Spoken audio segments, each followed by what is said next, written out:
Bienvenidos a este nuevo video en el cual vamos a definir el gradiente crítico, que es una propiedad importante para la filtración en suelos, ¿sí? Lo que tenemos acá es una muestra, ¿sí?, a la cual se le somete a un flujo de agua que viene desde acá abajo, va fluyendo hacia arriba, ¿sí? Acá fluye hacia arriba y se controla mediante esta valvulita, ¿sí? Vamos a analizar los esfuerzos, repasando un poco lo de el TP de presiones, ¿sí?, que hay en los diferentes puntos. ¿Ok?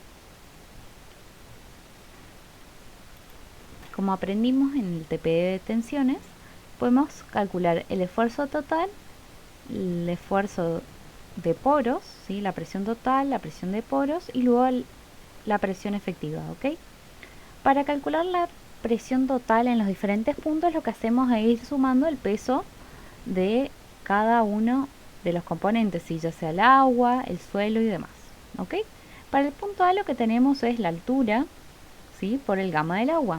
Eso va a ser la presión total y al mismo tiempo va a ser la presión de poros, ¿sí? Después, que tenemos en el punto C, ¿sí?, esto es C y esto es B, ¿sí? En C vamos a tener este H1 por el gamma del agua más este Z, ¿sí?, una profundidad Z, cualquiera por el gamma saturado, ¿sí?, porque como fluye el agua por el suelo se encuentra saturado porque todos los vacíos están llenos de agua, ¿sí? Y luego tenemos en B, que va a ser H1 por gamma del agua más H2 por el gamma saturado, ¿sí? Esa va a ser la presión total. Luego la presión de poros, ¿sí?, ya vimos en A cómo era. En C va a ser lo mismo, va a ser H1 más Z, ¿sí?, más el proporcional debido a la presión, ¿sí? Porque ya en A la presión del agua es la atmosférica, ¿sí? Ya se nivela con respecto a este punto, ¿ok? Pero en cambio en C la presión no es solo esta altura de agua, sino que tenemos que tener en cuenta toda la columna, ¿sí?, que va a ser la presión que hay en A más esta diferencia, que esta diferencia va a ser proporcional a el recorrido que tiene el agua hasta el punto C, ¿sí? En este caso, en B tenemos toda esta altura, ¿sí? Fíjense, en B la presión de poros va a ser H1 más H2 más este H, que es la diferencia de altura, ¿sí? Y acá, entonces, como la variación de la presión del agua es constante, ¿sí?, podemos sacar que en C va a ser proporcional a esta y a esta, ¿sí? Por lo tanto, va a ser proporcional ¿de qué forma? A H la vamos a dividir entre la longitud en la que fluye el agua, que en este caso es esta longitud, ¿sí? Esta va a ser nuestra L. Y este va a ser nuestro delta H, ¿sí? H va a ser nuestro delta H y H2 va a ser nuestro L.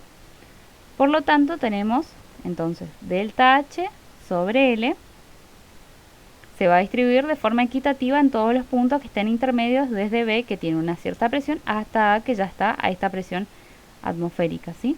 Por lo tanto, a H o a delta H lo vamos a dividir entre H2 o la trayectoria que recorre el agua dentro de la muestra de suelo, y esto va a ser cómo varía la presión. Por lo tanto, si a esto lo vamos a multiplicar, si a eso, H sobre H2, lo multiplicamos por Z, obtenemos cuál es la altura acá en este piezómetro, ¿sí?, en el punto C, ¿sí? Fíjense, H sobre H2 por Z va a ser la altura del agua. Por lo tanto, en este punto, esta es nuestra presión de poros. Bien, fíjense, en A el esfuerzo efectivo es 0 porque recién ahí empieza la muestra de suelo. Y luego lo que vamos a hacer es vamos a restar el esfuerzo total, la presión del agua, y vamos a obtener el esfuerzo efectivo. Lo mismo acá abajo. Si nos fijamos bien acá, ¿sí?, en el punto C, sigma efectivo en C va a ser igual a sigma total, o sigma, menos la presión de poros. en este caso, sigma total es H1 por gamma del agua más Z por gamma SAT menos todo esto. H1 más Z más el gradiente, ¿sí? Por Z por gamma del agua. ¿Por qué el gradiente? Porque si se fijan, acá que teníamos este delta H total, sobre este L era el gradiente, ¿sí? Que en este caso es H sobre H2. Y a eso lo estamos multiplicando por Z para obtener cuál es la altura proporcional. Por ende, a esto le podemos llamar directamente gradiente, ¿sí? Por lo tanto, si acá hacemos un par de despejes, nos va a quedar de la siguiente forma. Vamos a agrupar a H1, sacamos factor común, gamma del agua menos este 8H1 que está por gamma del agua, ¿sí? Menos gamma del agua, más Z por gamma SAT menos Z, ¿no? Por gamma del agua. Y después nos queda menos I por Z por gamma del agua, ¿sí? Acá vemos que este H1 se nos hace 0, todo este término, porque es gamma del agua menos gamma del agua, ¿sí? Acá nos queda gamma SAT menos gamma del agua, que es gamma sumergido, peso unitario sumergido. Y acá que nos queda el gradiente por Z por el gamma del agua.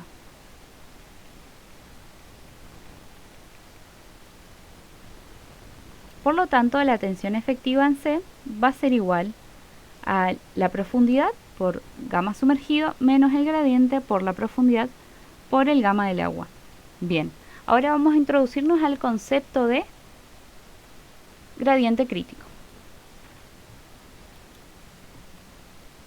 Ok, para ello vamos a explicar qué pasaría si aumenta la carga o la pérdida de carga, ¿sí? A medida que va aumentando este delta H con respecto a la longitud, o sea, a medida que va aumentando el gradiente, ¿sí? Se puede alcanzar una condición límite, ¿ok? En la cual acá el esfuerzo efectivo en un punto interno se hace 0, ¿sí? Y eso, ¿qué haría? El esfuerzo efectivo, si nos recordamos, es el que toma el suelo, ¿sí? Es lo que soporta el suelo, la estabilidad del suelo. Por lo tanto, si llegamos a la condición en que el gradiente crítico es igual a 0, el esfuerzo efectivo es igual a 0, va a indicarnos que el suelo está al borde de perder su estabilidad, ¿sí? Por lo tanto, se va a generar un fenómeno que se llama ebullición, sifonamiento, ¿sí? Ebullición o sifonaje, ¿sí? Sifonamiento, en la cual se va a dar un gradiente al cual llamamos crítico, ¿sí? Lo vamos a despejar de la siguiente forma. A esta ecuación que tenemos para un punto cualquiera, ¿sí? La vamos a traer acá y la vamos a igualar a 0, ¿sí? Porque dijimos que el gradiente crítico se va a dar cuando las presiones efectivas, o sea en el suelo, sean 0. Y acá lo que vamos a hacer es vamos a despejar el gradiente. Z por gamma va a ser igual a I por Z por gamma del agua.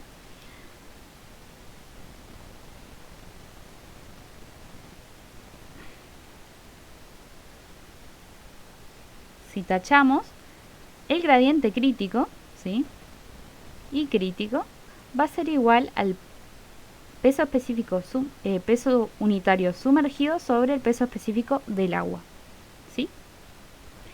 En la mayoría de los suelos este valor va a variar entre 0,9 a 1,1, ¿ok? Acuérdense entonces que para este gradiente, ¿sí? Lo que se va, si superamos, ¿sí? Si el gradiente que tenemos es mayor que el crítico, inestabilidad, ¿sí? Y si el gradiente es menor que el crítico, vamos a estar con un suelo estable, ¿ok? En esta condición que es cuando el agua fluye, ¿sí? Porque el gradiente es la diferencia de altura de carga dividido la longitud que recorre ese agua, Y con eso terminamos la explicación de gradiente crítico. ¿Sí? Espero que les haya gustado, denle me gusta y nos vemos en el siguiente video en el que vamos a hablar de redes de flujo.